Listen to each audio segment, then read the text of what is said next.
लगभग एकजुट नजर आ रहा है और वो सरकार को कहीं ना कहीं घेरने की कोशिश भी कर रहा है। इस वक्त हम सहारनपुर में मौजूद हैं और मेरे साथ बातचीत करने के लिए आरएलडी के जिला अध्यक्ष राव कैसर आलम साहब मेरे साथ मौजूद हैं। सर, मैं आपसे जानना चाहूंगा कि सहारनपुर की अगर बात करें तो यहाँ पर किसानों का प्रदर्शन, किसान आंदोलन जो है वो कितने बड़े पैमाने पर है और आपको क्या लगता है कि आखिर क्या वजह है जो बीजेपी सरकार इन मांगों को मानने के लिए तैयार नहीं है या पीछे नहीं हटी है 3 कानून वापस लेने के लिए? देखिए, जहाँ तक किसान आंदोलन का सवाल है, सहारनपुर में किसान आंदोलन अपनी चरम सीमा पर है। प्रत्येक किसान आज अपने आप को ठगा सा महसूस कर रहा है।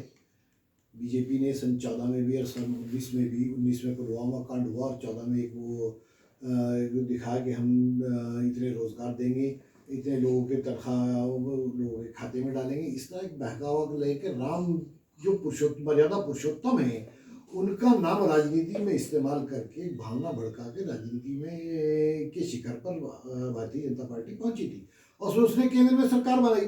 चलिए, जैसे तैसे भी बनाई, लेकिन जो 2 करोड़ लोगों को रोजगार देने का वादा था, जो 15-15 लाख रुपए खाते में आने का वादा था, स्टूडेंट्स की एक अपेक्षा थी, यूथ की एक अपेक्षा थी, उन तमाम मुद्दों पर जो है वो विफल निकली। और जो किसान के ये कानून, 3 कृषि बिल कानून लाए गए हैं, एक एमएसपी का मामला है, एक कॉर्पोरेट जगत का है, एक मंडी समिति वाला मामला है।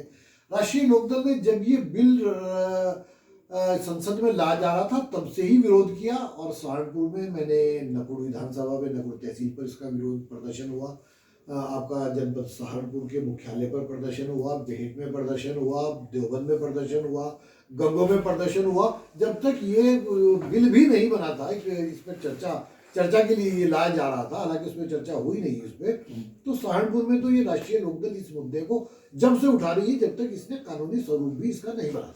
सर, आपसे ये भी जानना चाहूंगा यहाँ पर कि हालांकि विधानसभा चुनाव के लिए भी काफी समय है, पंचायत चुनाव यहाँ पर नजदीक होने वाले हैं। आपको क्या लगता है कि इसका खामियाजा बीजेपी को क्या यहाँ भुगतना पड़ सकता है? और दूसरी बात, अगर ये पंचायत चुनाव के नतीजों की अगर बात करें तो क्या उसमें एक रिफ्लेक्शन हमें देखने मिल सकता है कि उसके चुनाव के नतीजे के हिसाब से आप अंदाजा लगा पाएंगे कि विधानसभा में यहाँ पर कैसा माहौल होगा? देखिए, निश्चित रूप से एक सेमीफाइनल है, जो त्रिस्तरीय पंचायत चुनाव आ रहे हैं, एक सेमीफाइनल है।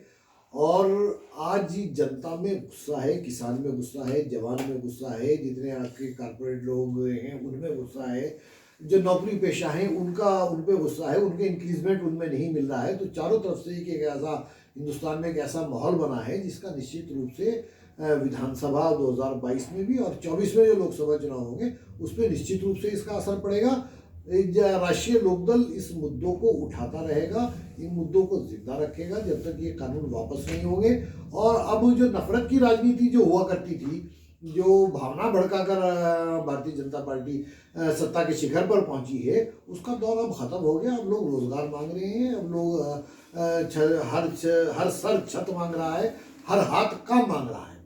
तो अब तो काम के मुद्दे पर ही अगला चुनाव होगा। लेकिन एक बात आपसे आखिरी सवाल ये भी पूछना चाहूंगा कि ये जो नया शब्द सामने जो आया है आंदोलन जीवी, अब कहीं ना कहीं इशारा जो है वो पार्टी का ये उन तमाम नेताओं पर है जो अलग अलग प्रोटेस्ट के वक्त जो है नजर आते हैं, चाहे वो एंटी एनआरसी का मुद्दा हो, चाहे वो किसानों का मुद्दा हो। इस आंदोलन जीवी की जो नई परिभाषा आई है, इस पर आप किस तरीके से प्रतिक्रिया देंगे?